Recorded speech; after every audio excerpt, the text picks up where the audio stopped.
The idea of hierarchy is so baked into our way of thinking as a society that we don't even question it. But hierarchy, and specifically a corporate hierarchy, is fraught with issues. It's the reason why so many people have bad managers. It's the reason we have politics and organizations. And it's the reason that good people feel like their hands are tied behind their back. My name is Jeremy Webb, and I'm the founder and CEO of Organizational Engineering. And I am passionate about creating high-performance workplaces where individuals and teams can flourish. So let's explore why corporate hierarchy exists, why hierarchy is one of the biggest problems of modern organizations, and some alternatives that will get you better results and fewer headaches. And by the way, if you like being part of high-performance teams, don't forget to like, subscribe, and check the description for lots of cool stuff. We can't talk about corporate hierarchy without first understanding human nature. Human beings are driven by the pursuit of happiness and well-being. Great thinkers figured this out a long time ago. Aristotle said happiness is the meaning and the purpose of life, the whole aim and end of human existence. The pursuit of happiness is so ingrained into our biology that it's written into the Declaration of Independence. And in Christianity and many other religions, the ultimate goal is to get to heaven or some alternative state where you'll have eternal happiness and well-being. Now, we may not realize it, but every decision we make can be traced back to a desire for happiness and well-being. And one of the most powerful ways we seek happiness is through status. When we have higher status in a group, we have more control and our ideas are listened to more often.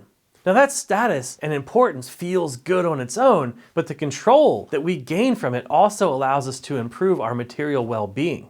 In other words, higher status means more ability to improve our happiness and well-being, and as a result, our decisions are driven by the impact they'll have on our status, either consciously or subconsciously. For example, maybe you like to buy old vans from thrift stores because you're saving the environment. Or maybe you wear suits because you want to be respected in your field. Or maybe you skipped the McDonald's today because you're trying to lose weight so that you can be more attractive. The corporate hierarchy is just an extension of the human need for status and authority. Instead of it being an unspoken ranking like it is in most social circles and relationships, it's a formalized, structured approach to assigning status and authority. And there are some major problems that formalized structure introduces. The first issue is that hierarchies don't do a good job of putting the right people in management positions. In my last video on the qualities of great managers and leaders, I talked about the idea that true leadership is the ability to get people to follow you. But when you have a hierarchy, the managers are selected by the people above them in the organization. So the people that get promoted are the ones that look good to their boss, not the ones that are really capable of leading teams. And when the wrong people are put in management positions, they'll try to hold on to that authority because they're insecure about their status. They either consciously or subconsciously reject other people stepping up to take ownership because if they let someone else become a leader, they feel like their position will be in jeopardy. When in reality, they would probably be creating more job security by highlighting the abilities and accomplishments of their teams. And that leads us to our next point. Corporate hierarchies kill creativity and innovation. In a hierarchy, decisions get approved by the person above you. If you're watching this video, I'm guessing you're a smart person.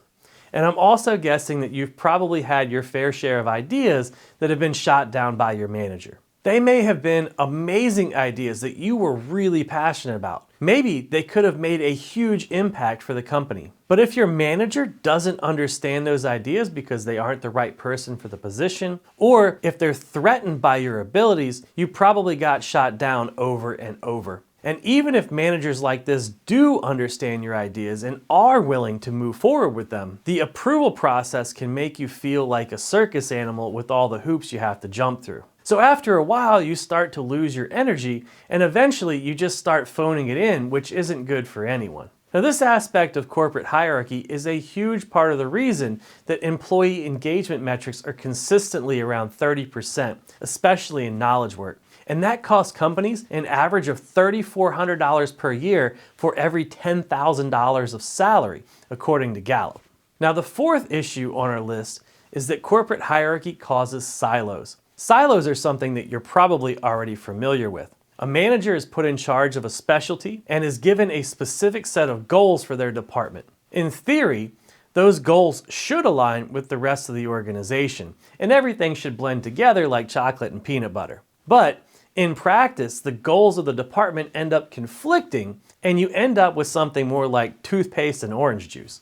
So when you wonder why you're always waiting on other people, and why your VPN and your laptop are so slow, and why people keep throwing their problems over the fence to you, it's because of the silos, which are the result of the corporate hierarchy. Now, so far, we've established that corporate hierarchies encourage poor management, prevent real leaders from stepping up, kill creativity and innovation, destroy engagement, and create silos that cost companies 34% of the cost of their salaries each year, all while making work less enjoyable. But there's one more item that I want to talk about, and it's the worst one on the list.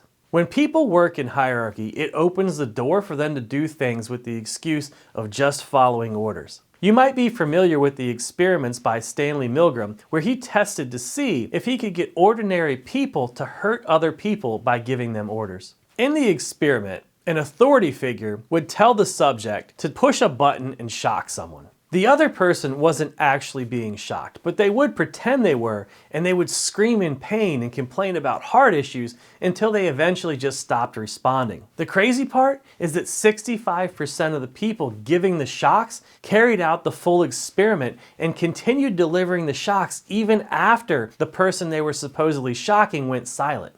Now, Patrick Haggard of the University College of London theorizes that when people are following orders, they don't feel like they're responsible for the results. Essentially, people just begin to act like robots and do whatever they're told with very little emotion. I personally believe there's also an element of cognitive overload that happens when we're following orders. When we're given instructions, we put so much focus on making sure that we get the instructions right that we don't stop to think about the big picture. It's kind of like when you go somewhere following the GPS on your smartphone and you stop paying attention to how you actually got there. And make no mistake, this happens in the corporate world all the time. If you ask the question, why is it that so many companies don't care about making a positive impact? It's not because people don't care.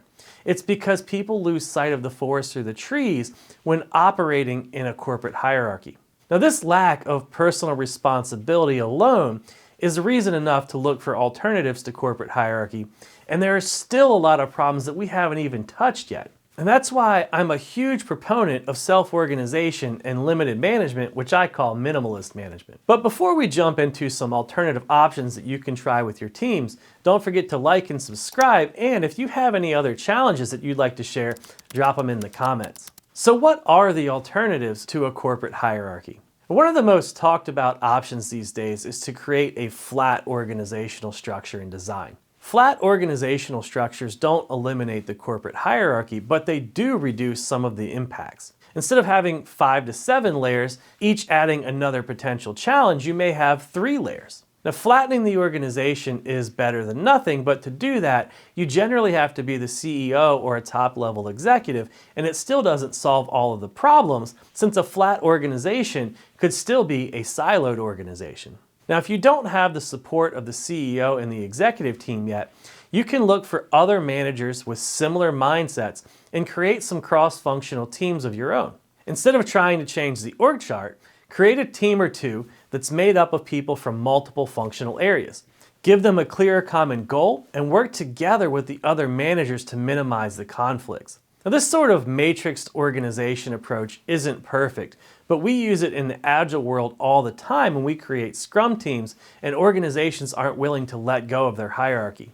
Now, on paper, the org chart may look the same, but we call everybody on the team a developer to help them understand that we're breaking down the silos, even though they may specialize in something like testing or user experience or some other subject area. Now, if you're a lone manager and you can't find others to partner with, but you're brave enough to try something new on your own, you could try hiring someone outside of your silo. For example, if you manage a purchasing group and you're struggling with IT, you could hire your own local IT person. Now, this approach definitely brings some risk in the political arena, and it will definitely rock the boat, but that's not necessarily a bad thing, and it could actually help you stand out as a manager and leader. Now, if you're the CEO or if you have the support of the CEO and you're willing to try to take things a step further, you can try an alternative organization structure and design your organization around products. At the head of each group is an owner of that product, and each group has its own local infrastructure. So instead of having one IT group and one purchasing group, you have a group for product A that includes purchasing, engineering, sales, and IT, and another group for product B with all of the expertise you need for that product as well. Because the product-focused organization structure is not organized by discipline, many of the issues of the traditional hierarchies where the manager is the expert start to melt away. And then there's the ultimate approach of adopting a teal organization structure like the one Valve uses, where you have no managers at all. These organizations are designed from the ground up, and operating in this way requires you to screen and train your people well to make sure they all have the right mindset and skills. But companies that operate in this way tend to be significantly more profitable than companies with traditional structures. The best organizational design for your company is going to depend on your circumstances, which is why people like me have jobs. But in the end, anything you can do to reduce hierarchy and break down silos is probably going to move you in the right direction. If you got something good out of this video, I'd appreciate a thumbs up to let me know I'm giving you the right kind of content. Don't forget to subscribe for more on management and organizational engineering. And if you have any topics you'd like to see in future videos, drop them in the comments below. See you in the next one.